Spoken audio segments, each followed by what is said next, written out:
In Elmhurst, Illinois, Adolf Hammerschmidt of Naperville and Henry Osmond of Lombard signed a partnership agreement. Adolf Hammerschmidt was a farmer. Henry Osmond was a stonemason and contractor. As partners, they would lease the small quarry then owned by Louis Grau a mile west of Elmhurst. The company once more widened the scope of its activities in the late 40s.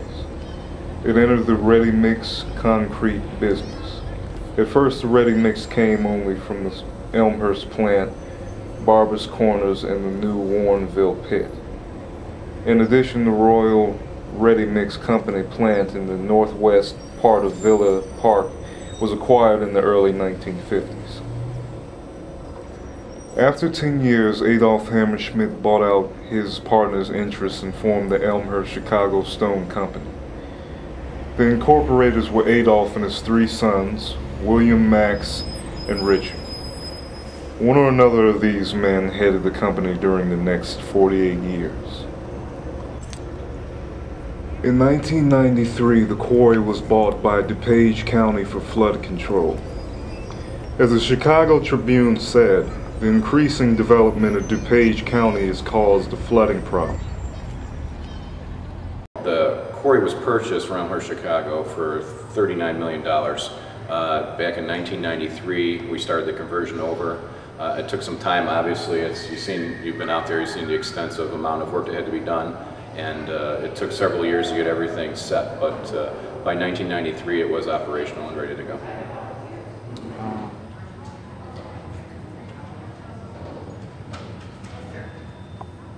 You know, the quarry is used for stormwater purposes.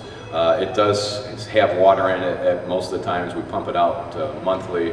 When it gets up, we actually let the city of Elmhurst dump snow from downtown in there so it melts down. We do have our pumps continually run about once a month. You can't let the water build up. We get a lot of sludge in there. So it is pumped out, but it's mainly used for flood control purposes now. How much water can this hold? In engineering terms, it's 8,300 acre-feet. In the terms that everybody else in the world uses, about 2.7 billion gallons. We have computers that run it. We also have manual other operations that we can do. There are three ways to operate the motor.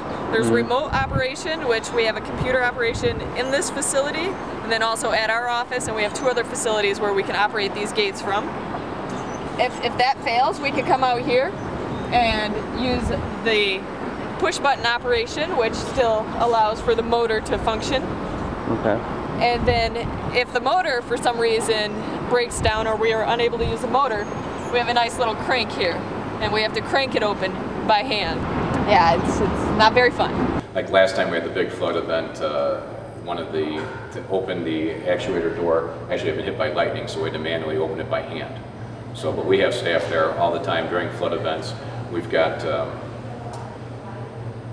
different up and down Salt Creek. We've got different flood elevations where it hits a certain level. We know we have to go in at a certain level. That's when the quarry is operated. So when we go to those gauges, when it hits a certain level, we know when it's getting close. We have people out there on hand to make sure that the quarry is open. And just as the creek elevation raises, the water will spill over into the spillway, goes through underground, gets shot down 400 feet, goes down, shoots it out. It goes under Route 83 and then comes out here into the spillway, gets shot out across. And that water flows from the spillway from the west lobe to the east lobe. East lobe, the water gets taken that way. As the east lobe fills, comes the elevation, then the west lobe will fill on the other side. So it fills the east first, then the west. When that water comes out of the spillway, it looks like rapids coming out. I mean, it looks like something from Colorado, you know, that you would see coming down a mountain. I mean, there's a lot of pressure, a lot of water coming out, and it's shooting out a tremendous amount of energy. And it's a sight to see. At the last event, we had people parking up and down West Street, actually getting out of their cars and watching it as it was coming out and filling the quarry up. After the rivers drop to a safe level, and we can begin pumping water back into the river from the quarry to prepare it for the next flood event, what happens is we pump the water back into this aeration structure, and the water cascades down to re-oxygenate the water so aquatic life can live in it again. And then as it cascades down, it re-enters through a culvert at the bottom into the river.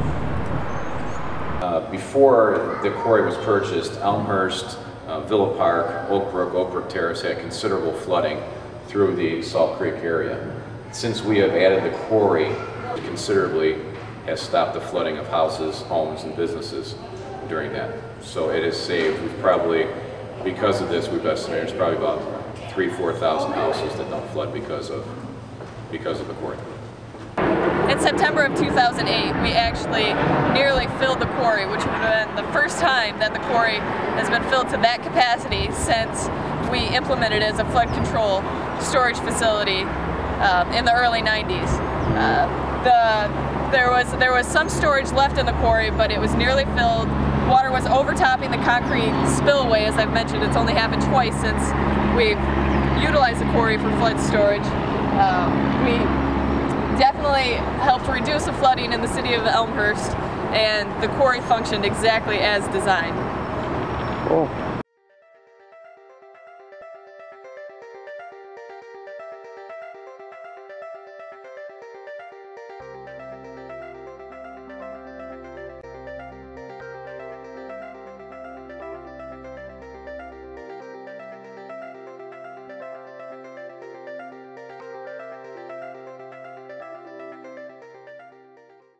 Oh yeah, how many big gulps can it hold? Super big gulps. Super big gulps, we say 5.4 billion super big gulps would go into the quarry when it was filled to capacity.